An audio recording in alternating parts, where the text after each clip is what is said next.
¿por qué no nos alcanza?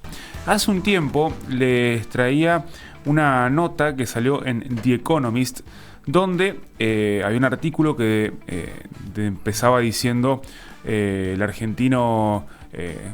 hay un argentino en Buenos Aires donde fuma un cigarrillo, lee el diario y habla por teléfono fijo para exponer cómo se mide la inflación en la Argentina. Se mide a través de una canasta de consumos del año 2004, lo que muchos dicen quedó desactualizada y por eso es que muchas veces no se coincide o no se condice los números de inflación con la sensación que uno tiene cuando va al súper, cuando paga los servicios, etcétera, etcétera, etcétera. Salieron algunos datos respecto a esto. La consultora Empiria, cuyo director es Hernán Lacunza, no estamos hablando de ningunos ni kirchneristas ni del sector que uno puede decir opositor, donde muestra que los ingresos disponibles de las familias argentinas han caído en el último tiempo. Si vamos a los deciles del sector de ingresos más bajos, esto se redujo en un 10% por debajo de noviembre de 2023. Si bien hubo una recuperación en el primer semestre del 3%, los niveles siguen muy bajos respecto al poder de compra y poder adquisitivo de aquel último mes del gobierno de Alberto Fernández. Si vamos al decil de ingresos más altos, se ubican un 3% menos que en diciembre de 2023, si bien tuvo una mejora de un 2% semestral en estos primeros 6 meses del año. Este estudio resalta el aumento en los gastos fijos promedios y dice que se llevan en promedio 23% de los ingresos totales. Hablamos de servicios, de telefonía, de cuestiones que hacen a la vida del hogar. Para los inquilinos, esto se lleva más todavía, significando un 36% del ingreso de la familia destinado a los gastos fijos porque tienen el costo del alquiler. Si vamos a los propietarios, esto se ve muy reducido, llevándose solamente el 19%. Vemos ahí la incidencia tan importante que tiene alquilar una vivienda. Esto recordemos que es en promedio, puede ser más o puede ser menos según los ingresos de ese hogar. Este estudio también nos dice que el 36% de los hogares, y acá tenemos un dato que el año pasado fue punto de discusión, porque de alguna manera reveló cómo se iba compensando, cómo se iba aguantando la crisis en algunas familias. El 36% de los hogares declaró haber usado ahorros para gastos corrientes,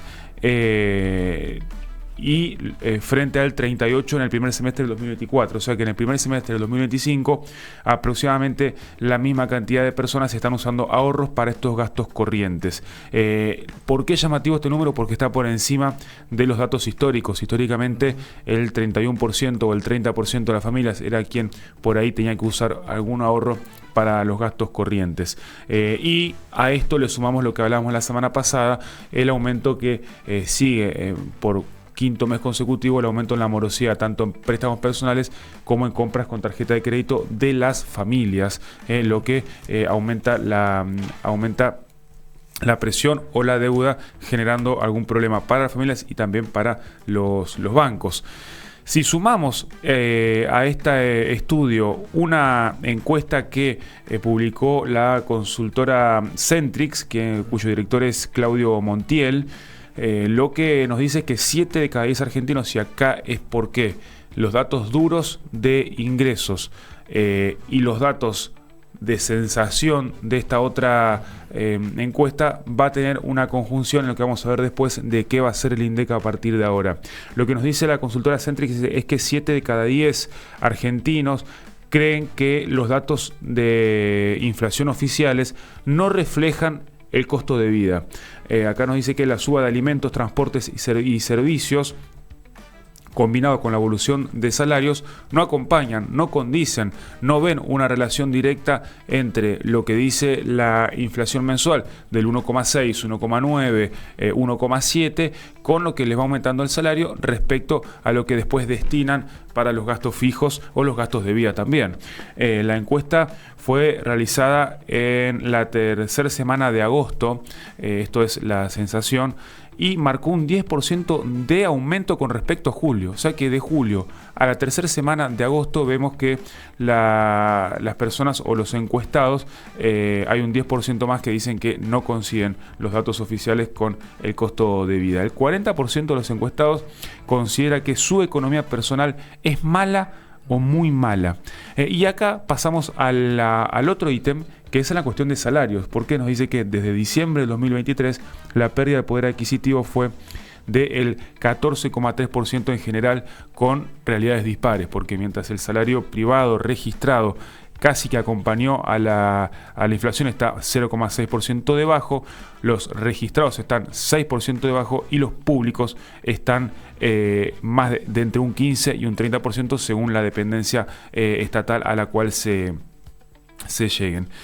Acá le agregamos lo que va a pasar con el INDEC a partir de ahora. Un datito más, se lo adelantaba hoy en la apertura, para que vean los datos de inflación versus el costo de vida o versus el boleto. Un solo dato: boleto de colectivo urbano en Santa Fe, en la ciudad de Santa Fe.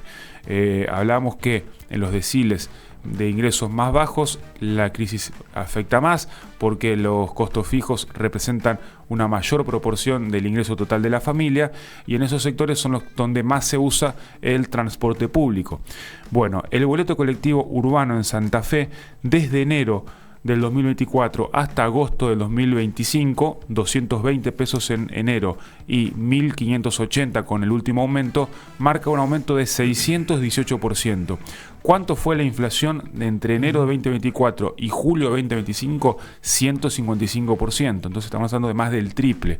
Aún faltan los datos de agosto, que no ha terminado el mes. Pero esta diferencia es lo que hace que, por más que la inflación dé baja, uno tiene que destinar más ingresos a pagar los gastos corrientes. Y es acá donde vamos a escuchar 2 minutos a Marco Lavagna, que es el titular de la cartera del Instituto Nacional de Estadísticas y Censos, del INDEC, donde ya está preanunciando los cambios en la metodología del cálculo de inflación, que si bien no van a tener un aumento significativo, vamos a ver en qué puntos son claves para entender las diferencias entre aquella canasta del 2004, donde tenía gran peso, por ejemplo, el teléfono fijo, a una canasta nueva donde se ponderen otras cuestiones como las plataformas, como los teléfonos celulares y demás. Escúchenlo. Internacionalmente se hace actualizaciones periódicas son entre 5 y 10 años, depende de los países. Argentina suele cada 10 años hacer actualización de sus canastas. El índice de inflación básicamente lo que hace es agarra una canasta y la sigue en el tiempo, siempre los mismos productos en los mismos lugares, y lo sigue en el tiempo. Esos productos cada tanto hay que actualizarlos. Sí.